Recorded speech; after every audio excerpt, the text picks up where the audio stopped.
Thank you for your interest in applying for an apprenticeship with Sandwell Council or Sandwell Schools. We have created this guide to give you an overview of the recruitment process, the steps involved, and what you need to do at each stage. Think Sandwell, our Sandwell Council's employment and skills team.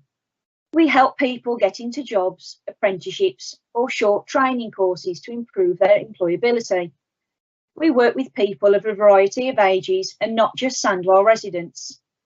Our advisors manage the recruitment for Level 2 and Level 3 apprenticeships with Sandwell Council and some Sandwell schools.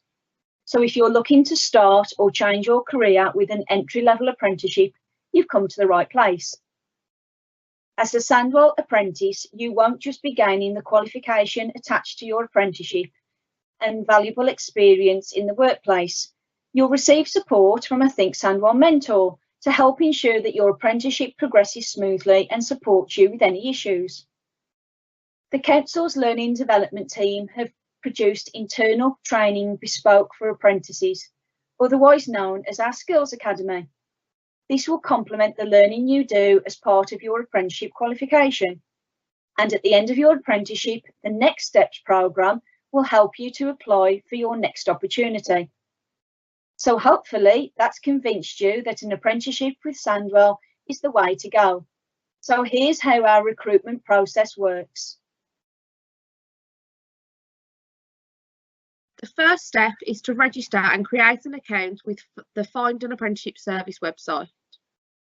All of our apprenticeship recruitment is done via this website. We don't accept CVs or other forms of application.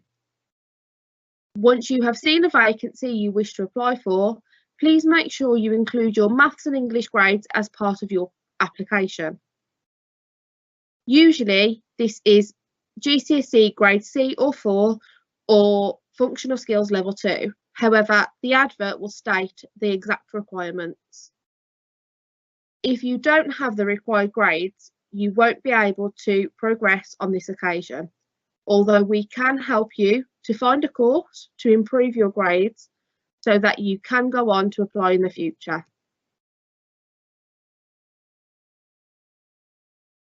Once we've received your application via the website, the advisor responsible for the vacancy will contact you.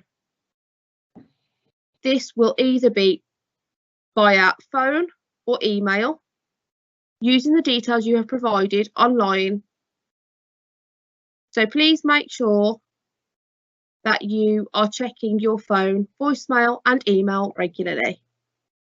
They will ask you to complete further forms and provide more information.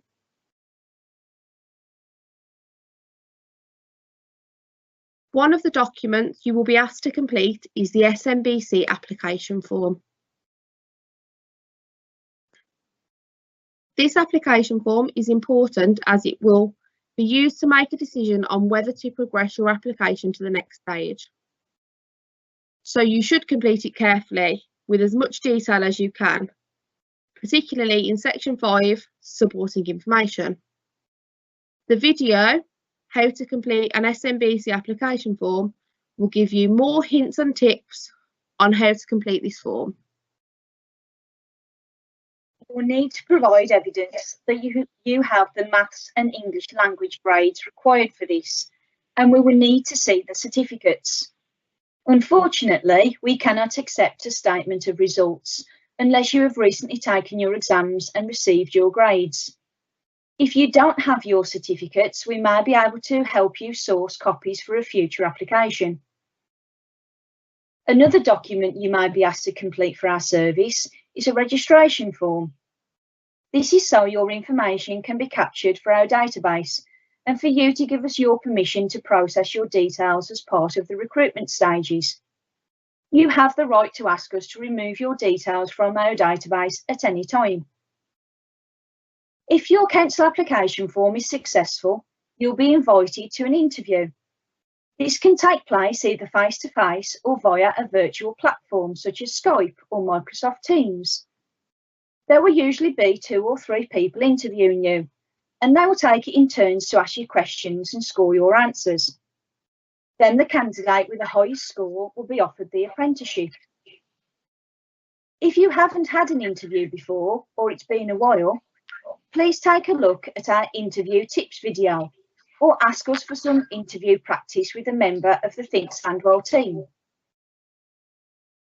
Every candidate who is interviewed will be contacted to receive feedback.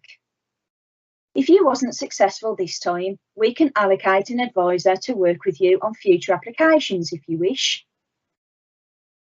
If you are successful and offered the apprenticeship, then our HR department will be in touch to request more information from you, such as checking your identification, asking for your bank account details, and carrying out a DBS check if one is needed. We will also need the details of 2 people who can provide you with a reference. This can take a few weeks to get everything we need, and hopefully you'll be kept updated throughout. So there you have the overview of the various stages of our recruitment process and some details on the support available. We hope you have found this guide useful, and if you have any questions, here are our contact details.